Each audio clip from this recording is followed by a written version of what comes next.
Roger Fu, and I'm here at the ST Performance Academy with you. So we're going to allow you to drive both the Fiesta ST as well as the Focus ST on our performance track out here that we designed to highlight the vehicle's performance aspects. The Fiesta ST is all new for 2014, and you can see it has 197 horsepower, 214 pound-feet of torque. Amazing little car, very light and very nimble. The Focus ST is the same 2013, 2014, still with a 2-liter EcoBoost engine with 252 horsepower and 270 pound-feet of torque. So the big difference is obviously cubic inches, right? 2-liter here, 1.6-liter on the Fiesta. More torque, much more torque, but it's also carrying an extra 500 pounds in the Focus. So you're gonna feel both cars out here. They're both manual transmissions, so can I get a visual yes? Shaking your head, yes, Roger, I know how to drive a manual transmission proficiently. Yes, okay, and I'm not going to stall the car twice in front of you or else you're done driving. So, anyways, I won't promise that. Yeah, but we want everyone to have some fun over here, and that's the point, is why we want to do this chalk talk for you. So you see this side I have tips for speed, I have also rules, and then this side over here we have a map, a course map. So keep in mind, we're race car drivers, we're not artists, so the map may not be to scale. All right. Although, however, our driver that did draw this is very good at it. So let's start off with tips for speed. Tips for speed. I think the biggest thing that we can all gain as far as a tip for speed is looking ahead. Getting our eyes looking around, getting as much information as we possibly can out there before we get there, right? So you can analyze all that information that you intake and find out what's important, what's not important. All right? So number one is get your eyes up, elevate your vision. If you can do that, you'll have smoother inputs for your steering, your throttle, and your braking. Because our eyes tell our hands and feet what to do. All right. Well, let's go over to our seating positions as well as utilization of the stationary pedal. The stationary pedal is actually that part of the fender, inner fender liner there, where you put your foot against, so it braces you against the nice Recaro seat, the ST seat. And that way you can have your hand positions at 9 and 3, and you use that steering wheel for what it's used, for its intention. It's a steering apparatus to change directions for the car. It's not for you to grip like oh man, I'm holding myself into the seat, right? So you have nice loose hands on that. Again, your hand position should be at 9 and 3 with bent elbows. If you can do that, you can get up to 180-degree steering out of the steering wheel without taking your hands off the wheel. It's pretty crazy, I know. So also having bent knees, if you can press against that stationary pedal there, it helps brace you, and that way you don't have to worry about where those pedals are, the throttle and the brake as well. You kind of have a good feel for where everything is down there. And if you can press against that and not knock your knee out, you'll have better dexterity with your feet down there. So in racing, we equate smoother to being faster. All right. So again, looking ahead, anticipating where you want to place the car, will just help you become better drivers. Even on the streets, right? You're looking ahead, looking for pedestrians, looking for other cars pulling out of driveways and such like that. So if you can do all that, looking ahead, elevating your vision, it'll just help you be safer. Let's move over to, I probably should go to rules. Let's do rules here. Everyone should wear your safety belts just like you're on the streets. All of our courses, we don't want you to stop on any of our courses either. All right, we do send vehicles one after the other, maybe a 10-second spread between the cars. But please do not stop out on track because then you have congestion, kind of like on the streets. No use of a handbrake here. Why is that, Roger? Well, number one is I don't see Ken Block here, so we're not doing the rally style thing, drifting. But also, when you're doing performance driving, it gets a lot of heat built up in the brake system. And the reason we don't want you to use the handbrake is it will actually hold that heat, retain it in that one position on that brake rotor.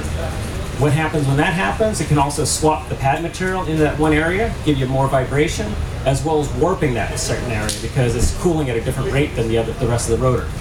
All right, so those are the reasons why we don't want to utilize that. Again, the surface here is flat, so you're not going to be on a slope. Don't worry about the car rolling away from you. The whole track, the entire track, is geared to be a second gear track. What that means is you start off in first gear. When Brad gives you the go-ahead, he's going to scan your badge, scan the car, he's going to say go.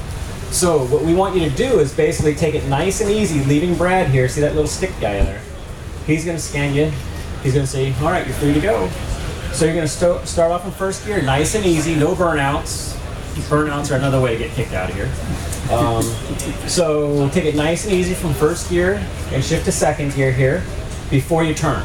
before you turn. That's the whole key here. It helps us with preserving our and maintaining our integrity of our clutches and our gearboxes, as well as then you concentrate, you as a driver, a performance driver, concentrate on a line. You don't have to worry about shifting the car anymore, all right? So we also have these little green cones out there. The green cones are basically significant because they give you a visual reference for your turning point, your apex, which is the center point of the inner part of the corner, as well as your track out point. So you want to try and have as smooth a radius as possible. That way you can carry more speed through the corner. Tires can do 100% of one thing at any given time. So it's a lot of physics here. Tires, if you're asking for 100% braking, where you're transferring the load from the back to the front, so static load is approximately 60% front, 40% rear. But when you go to the brakes, it starts loading up to 90% of that to the front and only 10% in the back. So when that happens, if you overload those front tires and you try and give it a bunch of steering input, what's it going to do? It's going to probably go straight. Lock down and go straight. Yeah, it's going to understeer. All right, the technical term, understeer. Yeah. It basically, what understeer means is what direction you give whatever input you give the steering wheel, it doesn't want to follow that. It just wants to go wide of whatever your input is. Okay. Oversteer is like when the back of the car wants to pass the front of the car. Anyone ever experienced that in the rain or snow? Yeah.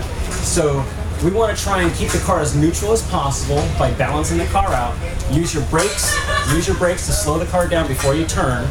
And then once you get to get the car to turn, then start feeding back the throttle. But remember that the pedals aren't on-off switches. The pedals are modulatable. You just feed in a little bit of throttle, a little bit of brake, a little bit more throttle, whatever you need to do to get around the corners properly.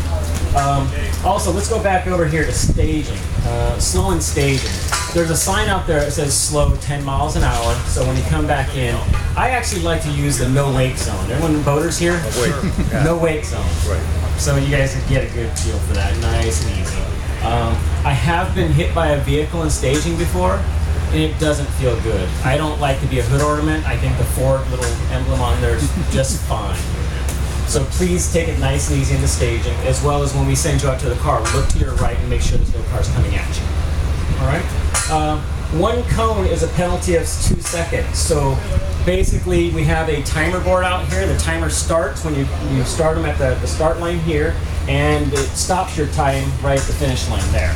So between here and here is what you're being timed with, not between here, the slow area. Right. So when you load into the vehicle, you're going to pull up to Brad. He's going to scan your card, send you out. You're off on your first lap.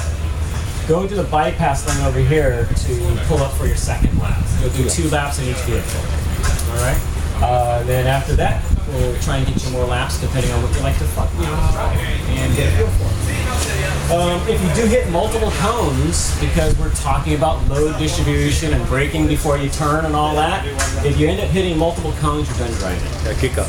Yeah. So if you do a burnout, if you hit multiple cones, things like that. So let's have fun out here, all right, guys? Nice. Very good. Any questions? We're all good to go?